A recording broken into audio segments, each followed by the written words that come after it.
Devil May Cry. Ah, I'm cagaing it. I'm cagaing it so good. Oh yeah, I'm cagaing it so good. What the hell was that? Just start the episode.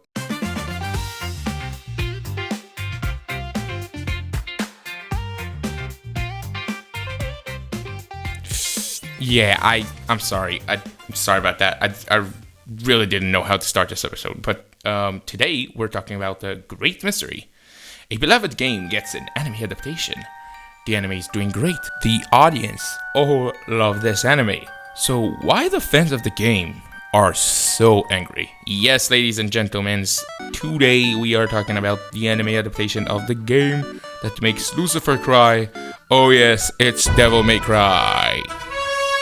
Oh, also, I'm Kaga, and welcome to the Secret of Light channel.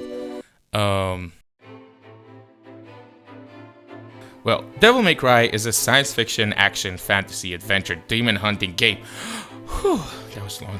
Franchise created by Hideki Kamiya and is made by Capcom. And it follows a demon hunter named Dante that hunts demons. Apparently, it's a combo game, and you can fight and do some crazy combos and moves. But as someone who never played those games, it would be weird of me to mention those games. I mean, let's talk about anime. We're supposed to talk about animes. So what happened? Well, this year Devil May Cry finally got an anime adaptation. And today we are talking about the anime. The Devil May Cry anime is created by Adi Shankar and animated by Studio Mir and was released on Netflix on April 3rd, 2025. So now that we got that out of the way, what this show is even about? Well. If it isn't time for synopsis time! The story follows Dante, a gun to hire by day and a demon hunter by night, as he's being hunted by the government and a demon terrorist called the White Rabbit over a piece of jewelry that is connected to the Sword of Sparta, a powerful weapon that can wreak havoc and destroy the world as we know it. Well, to be honest, it's not very special. The best way I could describe this plot is that it feels like an American action movie script. It feels like an action movie. We could have 100% gotten this in 2007. It would crush the box office with like medium CGI and like Liam Neeson or Brad Pitt as Dante. I mean, definitely could have happened. But I think this show aims for that because this show has this awesome adrenaline kick that you get from an action movie, and it gets better with. To say Studio Mir cooked would be an understatement, because this show looks and feels amazing. Except for some slip-ups in the CGI department, I would say that this show has flawless animation. Just so fluid and action-driven type of animation. You can really see that in high-speed chases, because of course we got those, but the animation really shines once we get to the fights. Oh my god, the fights are so amazing and engaging with many different camera angles and just so cool. And the use of guns is just top notch. It looks like the animators really like Dante because they let him aura farm and just stand there and do something cool like every freaking time. It's so cool. We can say that about everyone. All of those, characters on this show get some pretty awesome action scenes. I really felt that everyone that worked on this show really liked every character in the show, because even the most random side character in the show is very endearing, and they all get emotional weight and they feel like real people. Of course, every show has a main cast, and this main cast is pretty good. We can start with the protagonist, Dante, when he's on screen. When he is on screen, he really steals the show. He's one of the funnest and funniest main characters I've seen in a while. He dances while fighting and throw jokes at everyone. He's just really funny. He really is the full protagonist package, just like Kazuma from Konosuba, which reminds me that Nacho just dropped a video about. If you're interested, go watch that video after this one, and while you're there, be sure to subscribe to the channel. I would really love that. Where was I? Yes, Dante being really awesome. But sadly, and I really don't believe I'm saying this about a main character, but he really doesn't get enough screen time. I know. You all probably ask yourself, how in the world he complains about a main character not getting enough screen time? And I feel you, but that's the truth. And that's the biggest problem in this show. And the problem is they really like Lady. Well, who's Lady? Lady, or Marianne Arkham, is the real main character of the show. She gets the most backstory and emotional resolution, and worst of all, she gets most of the screen time.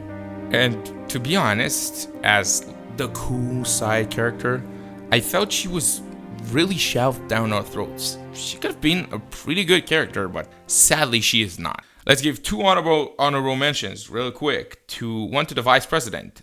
Kevin Conroy did an amazing job voicing him. He was funny and pretty cool. And second, I won't forget my boy Enzo. I let him sell me 10 out of 10 times. But to be honest, I am the storm that is approaching. Oh shoot, how could I forget about you, Slime Boy Baby Cyclops Evil Demon Dude? That's all the screen time you get. But let's move on to the most important and by far the best character in this show, the White Rabbit.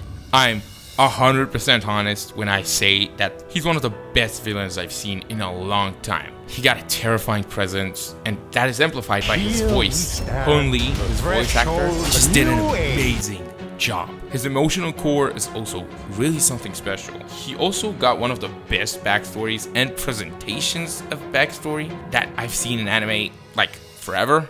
And that leads me to talk about, but it has something very nice artistically in there. In episode 6, the episode we see Mary's and White Rabbit's backstories, which is also the best episode, we see the art style shifts to a Hilda-ish art style between the two worlds and the two backstories to signify how White Rabbit felt and perceived those two worlds. And that made me think that with this show, they could have used it more. Could have been much better because it was done so beautifully. It's just really well done. Episode 6 is just one of the best anime episodes I've seen in a long time. It's really up there. It's really good.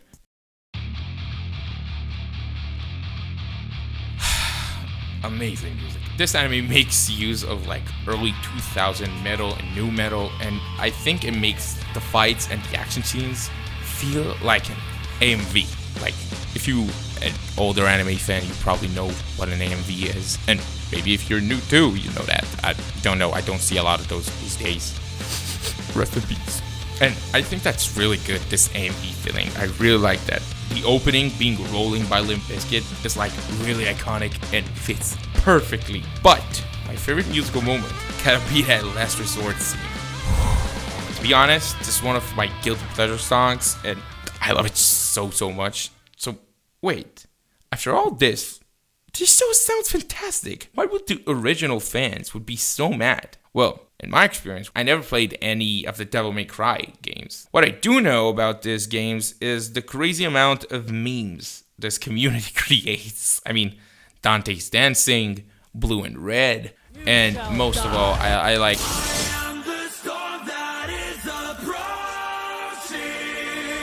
Yes, that one. Why do the fans of those games, like, really hate the adaptation? Like, I never played the game. I don't understand why. Why do they hate it so much? So I went and asked my friend who did play those games.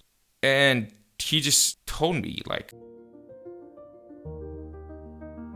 one of the main points I've got from the conversation is that the fact that Dante just doesn't feel like Dante to the gamers. He relies way too much on his weapons instead of using creativity, which is the main charm of the games. And that's the main point. They just don't like how nothing of the game aspect of the game went into the anime adaptation. It just doesn't feel like adaptation of the game. It feels like adaptation of the story of the game, which is not something you want. And he said there was too much exposition and some dumb writing stuff. And also the overuse of the devil trigger he didn't like. And I have to agree. And also, it looked really bad. I mean, seriously, this looked like a Ben 10 alien, but like way worse. It looked really bad. Well, my opinion as a normie, this anime has great animation, awesome main character, top tier villain, and a bunch of banging music. So, I mean, to me, it's really good. I must say, this show is really fun, and I definitely recommend it. I'd give it like a 7 out of 10. And that's the video. Yeah, if you watched all that, thank you so much for watching. I would love if you liked the video and subscribe to the channel. And yeah, that's all. Oh, and don't forget, if my Roku no Yusha video gets 50 likes, I'd watch My Little Sister Can't Be This Cute. Who wrote this? Okay, thanks again for watching, and see ya. Subscribe.